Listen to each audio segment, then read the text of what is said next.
Assalamualaikum warahmatullahi wabarakatuh.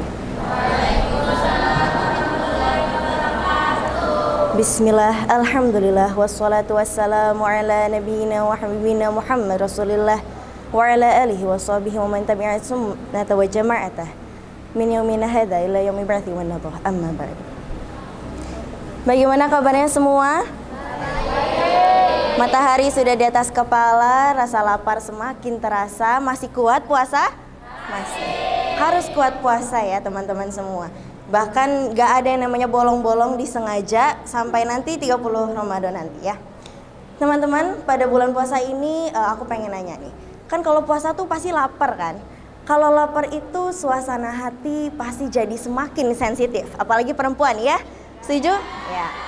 Kalau lagi sensitif tuh ada aja gitu ya hal-hal yang bikin kesel, bikin grundul sendiri dalam hati. Kayak misalkan, ih dia tuh kenapa sih? Ih dia tuh kok kayak gini sih? Ya.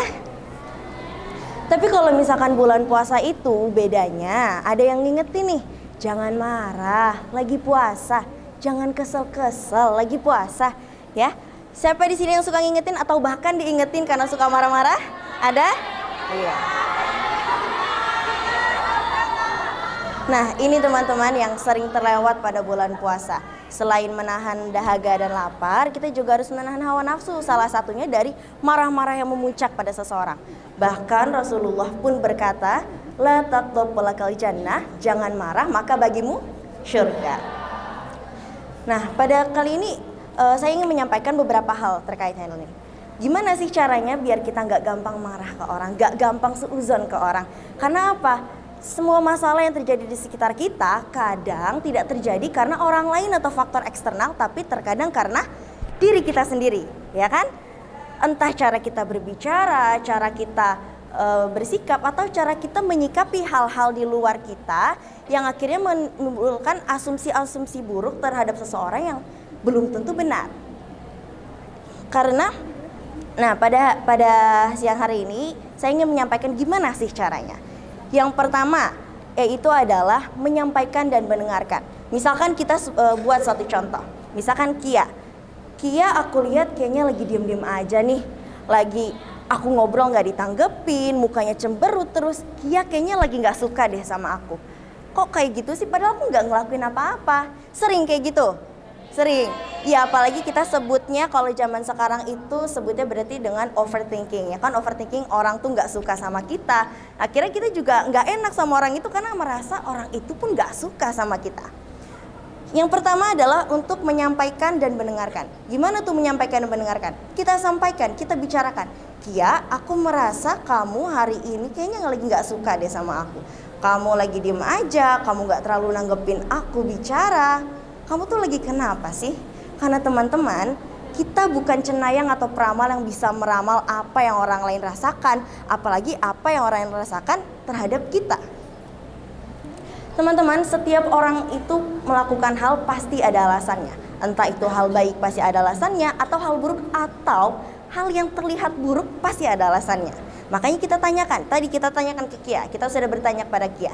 Nah, yang kedua adalah mendengarkan. Kita dengarkan perspektif Kia. Sebenarnya Kia itu kenapa sih? Pentingnya dalam mendengarkan itu tidak menghakimi, agar orang pun nyaman berbicara dengan kita, menyampaikan apa yang dia rasakan. Lalu Kia menyampaikan, enggak, aku enggak lagi marah sama kamu. Tapi emang aku lagi mengalami hari-hari yang buruk, aku habis dapat kabar buruk, makanya kesannya aku kayak marah sama kamu. Padahal aku enggak merasa begitu. Nah dari situ kan kita tahu, dari kita membicarakan dan kita bertanya kepada Kia, kita tahu sebenarnya Kia nggak marah sama aku. Selanjutnya hal yang kita lakukan adalah mengkomunikasikan. Gimana mengkomunikasikan tuh? Kita sesuaikan. Oh Kia, berarti kalau kamu begitu, kamu belum tentu ya marah sama aku. Berarti aku yang harus menyesuaikan sikap aku biar hari-harimu nggak tambah buruk. Lalu Kia juga mengkomunikasikan. Iya. Bisa seperti itu. Maaf ya Iva, kalau misalkan aku buat kamu merasa aku kesal ke kamu. Aku sebenarnya nggak gitu. Jadi kita mengkomunikasikan, kita sesuaikan apa yang kita rasa, apa yang kita butuhkan kepada orang lain. Setelah kita mengkomunikasikan, ini hal yang paling penting, yaitu mengerti dan toleransi. Teman-teman, kita nggak bisa memaksakan prinsip atau idealisme kita terhadap orang. Begitupun sebaliknya, orang nggak bisa memaksa kehendak mereka terhadap kita, ya kan? Maka itu kita perlu mengerti dan toleransi. Kita mengerti mungkin memang orangnya seperti ini, berarti kita yang menyesuaikan. Pun orang pun akan seperti itu, orang juga harus menyesuaikan. Jadi kita tadi sudah mendapatkan beberapa poin ya teman-teman. Tadi yang pertama adalah menyampaikan. Yang kedua kita mendengarkan. Yang ketiga kita mengkomunikasikan. Lalu yang terakhir kita mengerti dan toleransi. Semoga dapat dipahami dan dapat diambil hal-hal yang baik dari apa yang saya sampaikan. Terima kasih telah mendengarkan. Wassalamualaikum warahmatullahi wabarakatuh.